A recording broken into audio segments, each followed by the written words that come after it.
नमस्ते दोस्तों, welcome back to my YouTube channel. आज के इस रिवीजन लेक्चर में हम आपका अकाउंट्स का चैप्टर नंबर 1 रिवाइज करेंगे, that is introduction to partnership and partnership final accounts. अभी इस रिवीजन लेक्चर में हम पहले थ्योरेटिकल पार्ट डिस्कस कर लेते हैं इस चैप्टर का, और नेक्स्ट लेक्चर से हम प्रैक्टिकल क्वेश्चंस इसके सॉल्व करेंगे। सबसे पहला जो हमारा टॉपिक है आज के डिस्कशन का, meaning and definition of partnership. Partnership firm का मीनिंग क्या होता है? Partnership is an organization where there is an association of two or more persons coming together to carry on a business with a view to share profits or loss of firm. Partnership एक organisation है जिस organisation में दो या दो से ज्यादा लोग एक साथ आ रहे हैं। क्यों? बिजनेस करने के लिए। उनका ऑब्जेक्टिव क्या है? प्रॉफिट्स या लॉसेस को शेयर करना। अभी हम देखेंगे कि इंडियन पार्टनरशिप एक्ट जो है 1932, उसमें पार्टनरशिप फर्म की क्या डेफिनेशन दी है। Partnership means relation between persons who have agreed to share the profits of a business carried on by all or any one of them acting for all. अगर आपको ये डेफिनेशन याद होगी तो अच्छी बात है, अगर याद नहीं भी होगी तो भी कोई बात नहीं है, ये आपको कोई भी एग्जाम में पूछने वाला नहीं है। देन हम देखेंगे फीचर्स क्या है पार्टनरशिप के। ठीक है, सबसे पहला जो हमारा फीचर है एग्रीमेंट। पार्टनरशिप कैसे होती है बेटा? एग्रीमेंट चाहिए उसके लिए, बराबर। विदाउट एग्रीमेंट पार्टनरशिप कैसे होगी? क्योंकि हमको प्रॉफिट शेयरिंग रेशो डिसाइड करना है, हमको डिसाइड करना है कौन सा पार्टनर कितना कैपिटल लाएगा, किस पार्टनर की क्या ड्यूटी होगी, किस पार्टनर की क्या लाइबिलिटी होगी, उसके लिए चाहिए एग्रीमेंट। एग्रीमेंट एक तो रिटर्न भी हो सकता है या तो ओरल भी हो सकता है। रिटर्न एग्रीमेंट होगा तो उसको हम बोलते हैं partnership deed. Okay sir, next point, number of partners. Minimum दो तो पार्टनर्स चाहिए पार्टनरशिप करने के लिए, बराबर। खुद के साथ आप पार्टनरशिप कर सकते हो क्या? नहीं बेटा, बराबर दो चाहिए। और मैक्सिमम आपके पार्टनरशिप फर्म में 50 लोग हो सकते हैं। ये 50 लोगों की जो लिमिट है वो हमको कंपनीज एक्ट 2013 में प्रोवाइड की है। Then next point, lawful business. मुझे एक बात बताइए, आप कोई भी इलीगल बिजनेस कर सकते हो क्या? मेरे को बेचना है गांजा, मैं बेच सकता हूँ क्या पार्टनरशिप करके? बेच सकता हूँ क्या? ना बेटा ना। हाँ, गोवा में बेचते हैं लोग, बट वो इलीगल होता है बिजनेस। ठीक है, बिजनेस जो है पार्टनरशिप का वो लॉफुल ही चाहिए, मतलब लॉ ने जो बिजनेस परमिट किया है वही बिजनेस आप कर सकते हो। Then next point, sharing of profits and losses. Purpose of partnership is to earn maximum profits. Of course ना, पार्टनरशिप क्यों करते हो भाई? कोई भी लॉस के लिए बिजनेस करेगा क्या? नहीं, ऑब्वियसली प्रॉफिट चाहिए, इसलिए तो पैसा चाहिए ना, इसलिए पार्टनरशिप कर रहा है।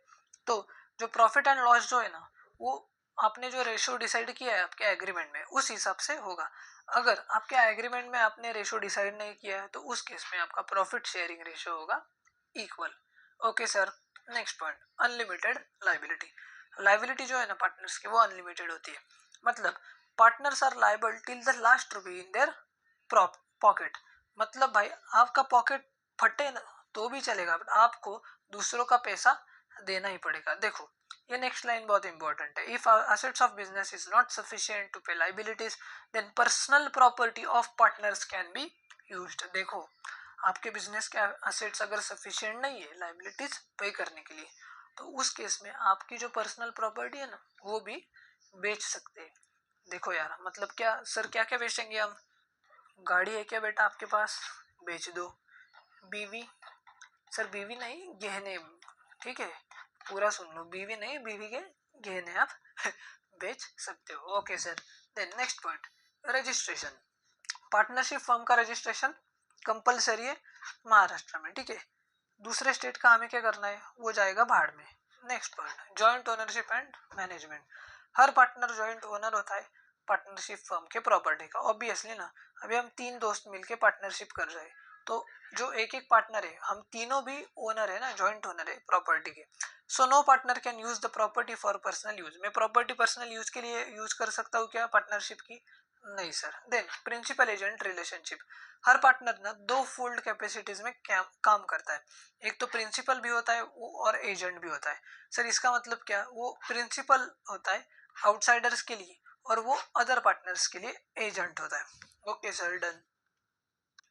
अभी हम देखेंगे कि पार्टनरशिप डीड का मतलब क्या होता है। देखो यार, आपने जो देखा ना अभी पार्टनरशिप एग्रीमेंट, ठीक है, अगर वो ओरल फॉर्म में होगा तो उसको हम एग्रीमेंट बोलते हैं, अगर रिटर्न फॉर्म में होगा तो उसको हम बोलते हैं पार्टनरशिप डीड।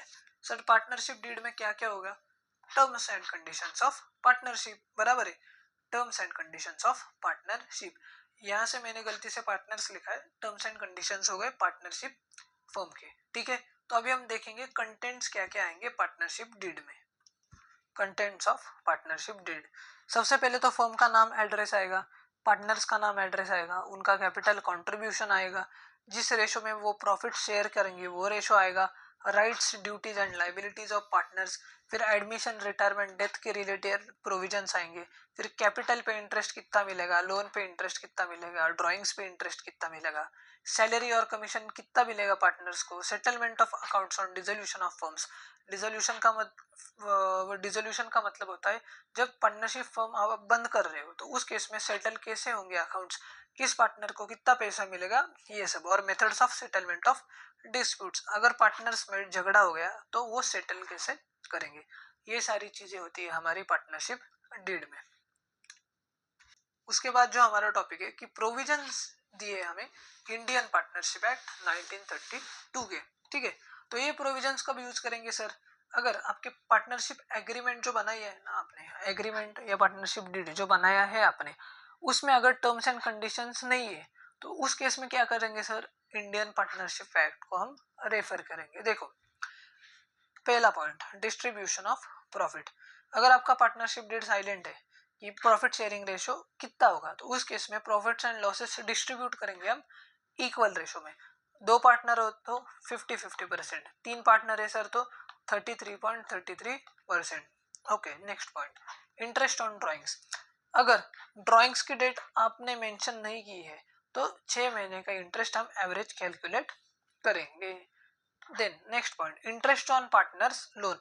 पार्टनर ने जो लोन दिया है ना फर्म को, उस पे इंटरेस्ट कितना मिलेगा? अगर पार्टनर ने एडिशनल अमाउंट दिया है बिजनेस को as a loan but interest का रेट ही मेंशन नहीं किया है तो 6% उसको हम अलाउ करेंगे कैपिटल इंटरेस्ट पे, सॉरी इंटरेस्ट ऑन कैपिटल। अगर पार्टनरशिप डीड साइलेंट है तो इंटरेस्ट नहीं मिलेगा बेटा। Salary commission to partner same, अगर पार्टनरशिप डीड में आपका प्रोविजन है तो पार्टनर्स को कमीशन और सैलरी मिलेगी। और एडमिशन ऑफ न्यू पार्टनर, कोई भी आउटसाइड पर्सन हम पार्टनर ले नहीं सकते, एज अ पार्टनर नहीं ले सकते हमारे पार्टनरशिप फर्म में जब तक कंसेंट नहीं मिलता सारे अदर पार्टनर्स का। अगर जो एग्जिस्टिंग पार्टनर्स है आपके, वो एग्जिस्टिंग पार्टनर सारे हाँ बोले तो उस केस में ये आप नया पार्टनर पार्टनरशिप फर्म में ले सकते हो। Then next point, methods of capital account. देखो अभी आपको 4 अकाउंट्स बनाने हैं, एक तो trading account, profit and loss account, balance sheet and partners capital account. आपने 11th में जब आप थे, मतलब आप जब छोटे छोटे बच्चे थे तो आपने पढ़ा होगा कि जब सोल प्रोप्राइटरशिप का फाइनल अकाउंट्स प्रिपेयर करते थे उस केस में आप सिर्फ trading account, profit and loss account and balance sheet बनाते थे। अभी आप बड़े हो गए हो बराबर, तो एक अकाउंट बढ़ेगा आपका, तो आपको बनाना है अभी कैपिटल अकाउंट। तो उसके दो मेथड्स हैं, एक जो है फिक्स कैपिटल मेथड एंड दूसरा फ्लक्चुएटिंग कैपिटल मेथड, ठीक है। ये जो फिक्स कैपिटल मेथड है उसमें दो अकाउंट्स हम मेनली बनाते हैं, एक कैपिटल अकाउंट हम बनाते हैं एंड दूसरा करंट अकाउंट बनाते हैं, ठीक है। सो कैपिटल अकाउंट में जो कैपिटल के रिलेटेड एडजस्टमेंट्स होते हैं ना वो हम कैपिटल अकाउंट में नहीं करते, तो कहाँ पे करते हैं सर? वो सारे एडजस्टमेंट्स हम करंट अकाउंट में करते हैं। सर कैपिटल के रिलेटेड एडजस्टमेंट्स का मतलब क्या होता है? मतलब जो पार्टनर्स ने ड्राइंग्स किया है, या तो इंटरेस्ट ऑन ड्राइंग्स या तो कैपिटल होगा आपका इंटरेस्ट ऑन कैपिटल, तो ये कैपिटल के रिलेटेड एडजस्टमेंट्स है बराबर। इससे आपका कैपिटल एक तो बढ़ेगा नहीं तो कम होगा, तो ये सारे एडजस्टमेंट्स हम करते करंट अकाउंट में। कैपिटल अकाउंट में हम कोई भी एडजस्टमेंट नहीं करते। कौन से मेथड में? फिक्स कैपिटल मेथड में। अभी फ्लक्चुएटिंग कैपिटल मेथड अगर होगा, नाम से ही पता चल रहा है, देखो फ्लक्चुएटिंग है कैपिटल, मतलब एक ही अकाउंट बनेगा सर कैपिटल अकाउंट, उसमें ये जो सारे एडजस्टमेंट्स है ना कैपिटल के रिलेटेड वो हम करेंगे। ओके सर, ठीक है। अभी हम जब प्रैक्टिकल क्वेश्चन सॉल्व करेंगे ना तो आपको अच्छे से क्लियरिटी मिलेगी। अभी आपके टेक्स्ट बुक में फॉर्मेट दिया था कैपिटल अकाउंट का, वो मैंने आपको यहाँ पे दिया है, ठीक है। तो डेबिट और credit, debit side and credit side, ये दो पार्टनर्स, पर्टिकुलर्स, ये partner 1 partner 2, Tom and Jerry का मैंने एग्जांपल लिया है यहाँ पे, पर्टिकुलर्स टॉम एंड जेरी, ठीक है। ये आएगा आपका ओपनिंग बैलेंस, पार्टनर का जो आपको बैलेंस दिया होगा, ठीक है, तो बैलेंस आएगा बाय बैलेंस ब्रॉट डाउन। जो सैलरी कमीशन मिला होगा वो क्रेडिट साइड में आएगा, इंटरेस्ट मिला होगा पार्टनर को कैपिटल पे वो भी क्रेडिट साइड में आएगा, एंड जो शेयर है प्रॉफिट का वो भी पार्टनर्स कैपिटल अकाउंट के क्रेडिट साइड में आएगा, ठीक है। सर अगर लॉस होगा तो वो आएगा डेबिट साइड में, यहाँ पे मैंने लिखना भूल गया हूँ मैं, बट लॉस का शेयर होगा तो वो आएगा डेबिट साइड में। फिर डेबिट में और क्या आइटम्स आएंगे सर, ड्रॉइंग्स आपका आएगा डेबिट साइड में, और इंटरेस्ट ऑन ड्रॉइंग्स आएगा आपका डेबिट साइड में, ठीक है। सो अभी हमने डिस्कस कर लेते हैं कि आप कौन से अकाउंट्स प्रिपेयर करोगे जब आप फाइनल अकाउंट्स का क्वेश्चन सॉल्व करोगे, ठीक है। सो यस, सबसे पहले आप बनाओगे ट्रेडिंग अकाउंट। आपको पता है सर ट्रेडिंग अकाउंट में एक होता है डेबिट साइड, दूसरा होता है क्रेडिट साइड, ठीक है। डेबिट साइड पे आप डायरेक्ट एक्सपेंसेस को रिकॉर्ड करते हो एंड क्रेडिट साइड पे आप डायरेक्ट इनकम को रिकॉर्ड करते हो। अगर आपको पता नहीं होगा सर ये डायरेक्ट एक्सपेंसेस क्या होते हैं, डायरेक्ट इनकम क्या होता है, तो वो मैं जब क्वेश्चन हम सॉल्व करेंगे तो आपको आसानी से समझ आएगा कि ट्रेडिंग अकाउंट में कौन से चीज़ें आती है। बस इतना ही ध्यान रखिएगा कि डेबिट साइड पे आते हैं डायरेक्ट एक्सपेंसेस, क्रेडिट साइड पे आते हैं अपने डायरेक्ट इनकम। सेकेंड जो अकाउंट हम बनाते हैं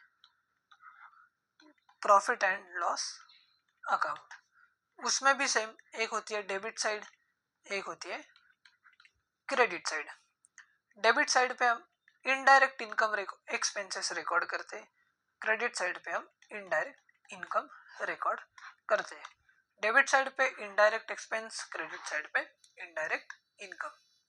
देन नेक्स्ट जो हम अकाउंट बनाते हैं, अकाउंट नहीं वो स्टेटमेंट होता है, बैलेंस शीट, लाइबिलिटीज आते हैं उसमें एंड एसेट्स। ये आपको पता होगा 11th में आपने ये क्वेश्चन सॉल्व किए थे फाइनल अकाउंट्स के। तो मेनली हम 3 अकाउंट्स बनाते हैं, एक तो ट्रेडिंग अकाउंट, दूसरा profit and loss account and तीसरा बैलेंस शीट। बैलेंस शीट में तो आसान है, लाइबिलिटीज आएंगे left hand side of balance sheet and right hand side of balance sheet पे अपने आते हैं एसेट्स। देन ट्रेडिंग अकाउंट में एक्सपेंसेस आते हैं एंड इनकम आता है, same profit and loss account में भी एक्सपेंसेस आते हैं एंड इनकम आता है, बस बाइफर्केशन क्या है, यहाँ पे डायरेक्ट एक्सपेंस आते हैं, प्रॉफिट एंड लॉस पे इनडायरेक्ट एक्सपेंस आते हैं। ट्रेडिंग अकाउंट में डायरेक्ट इनकम आता है, प्रॉफिट एंड लॉस अकाउंट में इनडायरेक्ट इनकम आता है। अगर आपने 11th में पढ़ा नहीं है अगर डिटेल में कि डायरेक्ट इनडायरेक्ट का मतलब क्या होता है, तो इट्स ओके, हम जब क्वेश्चन सॉल्व करेंगे तो आपको समझ में आएगा कि ट्रेडिंग अकाउंट में कौन सी चीजें आपको पोस्ट करनी है, प्रॉफिट एंड लॉस अकाउंट में कौन सी चीजें आपको पोस्ट करनी है, ठीक है। एंड लास्ट इसके बाद जो हम अकाउंट बनाते हैं, जो हमने सीखा अभी, पार्टनर्स कैपिटल अकाउंट, ठीक है। तो ये 4 अकाउंट्स हम मेनली बनाते हैं जब हम फाइनल अकाउंट्स करते हैं पार्टनरशिप फर्म का। इसके बाद हम कुछ जो आपके इम्पोर्टेंट एडजस्टमेंट्स है वो हम डिस्कस करते हैं, ठीक है। सबसे पहले डेप्रिसिएशन। डेप्रिसिएशन का मतलब क्या होता है सर, असेट की वैल्यू आपकी कम हो रही है, उसको हम क्या बोलते हैं, डेप्रिसिएशन, बराबर। तो एक इफेक्ट क्या जाएगा, जो असेट आपकी डेप्रिशिएट हो रही है उसमें से आप माइनस करोगे डेप्रिसिएशन, एंड दूसरा इफेक्ट आएगा प्रॉफिट एंड लॉस अकाउंट के डेबिट साइड में। देन क्लोजिंग स्टॉक, एक इफेक्ट आएगा आपका ट्रेडिंग अकाउंट के क्रेडिट साइड में, यहाँ पे मैंने गलती से लिखा है डेबिट, ट्रेडिंग अकाउंट के क्रेडिट साइड में, एंड दूसरा इफेक्ट कहाँ पे आएगा, बैलेंस शीट के एसेट साइड में। देन बैड डेट्स, जो एडजस्टमेंट में आपको बैड डेट्स दिए होंगे वो न्यू बैड डेट्स होते हैं।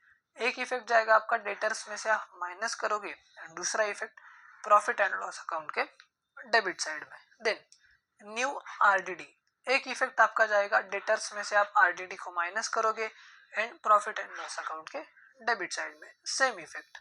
देन आउटस्टैंडिंग एक्सपेंसेस, जो कि आपका एक्सपेंस आउटस्टैंडिंग होगा वो आप उस एक्सपेंस में ऐड करोगे और दूसरा इफेक्ट आएगा liability side. Then outstanding income, जो भी आपका आउटस्टैंडिंग इनकम होगा तो उस केस में उस पर्टिकुलर इनकम में आप वो ऐड करोगे एंड दूसरा इफेक्ट दोगे एसेट साइड में। देन प्रीपेड एक्सपेंसेस, एक इफेक्ट जाएगा उस पर्टिकुलर एक्सपेंस में से आप माइनस करोगे एंड दूसरा इफेक्ट जाएगा एसेट साइड में।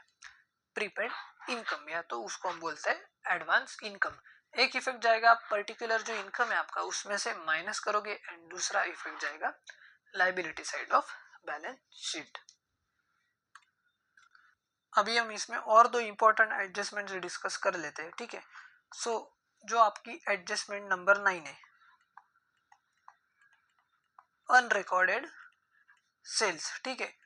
आपने सेल्स रिकॉर्ड ही नहीं किए होंगे बुक्स ऑफ अकाउंट्स में, तो उस केस में क्या करोगे सर, आप सबसे पहले तो सेल्स में आप उसको ऐड करोगे और दूसरा इफेक्ट कहाँ पे दोगे सर, डेटर्स में उसको ऐड कर दो, ठीक है। समझ में आया, एक इफेक्ट कहाँ पे जाएगा, सेल्स में ऐड कर दो एंड दूसरा इफेक्ट डेटर्स में ऐड कर दो। Then last adjustment unrecorded purchases, एक इफेक्ट कहाँ पे आएगा सर, सेम परचेस में ऐड कर दो एंड दूसरा क्रेडिटर्स में ऐड कर दो। तो ये 10 जो आपके एडजस्टमेंट्स है, ये सबसे इंपॉर्टेंट एडजस्टमेंट्स है, जो एडजस्टमेंट्स आपको आपका जो बोर्ड का फाइनल एग्जाम होगा उसमें इसमें से मिनिमम 3 एडजस्टमेंट्स तो पूछेंगे। सो आज के लेक्चर में मैंने ये सारा जो बेसिक है वो डिस्कस कर लिया है फाइनल अकाउंट्स का। अभी हम नेक्स्ट लेक्चर से इसके प्रैक्टिकल क्वेश्चंस सॉल्व करेंगे। सो यस, आपको अगर ये लेक्चर पसंद आया होगा तो लाइक कीजिए, चैनल को सब्सक्राइब कीजिए और अपने दोस्तों के साथ भी जरूर शेयर कीजिएगा। और ये नोट्स आपको अगर चाहिए तो मैंने बहुत बार बताया आपको, मैंने जो डिस्क्रिप्शन में लिंक दी है व्हाट्सएप ग्रुप की, वो व्हाट्सएप ग्रुप आप ज्वाइन कीजिएगा। उसमें मैं सारे जो अपडेट्स है रिलेटेड टू लेक्चर्स हो या आपके हैंड रिटन नोट्स हो, वो मैं सारे उस व्हाट्सएप ग्रुप पे अपलोड करता हूँ। अगर आपको ये लेक्चर पसंद भी आया होगा, नहीं भी पसंद आया होगा, तो भी अपने दोस्तों के साथ तो जरूर शेयर कीजिएगा, क्योंकि क्या पता उनको पसंद आए, ठीक है। So yes, tata bye bye.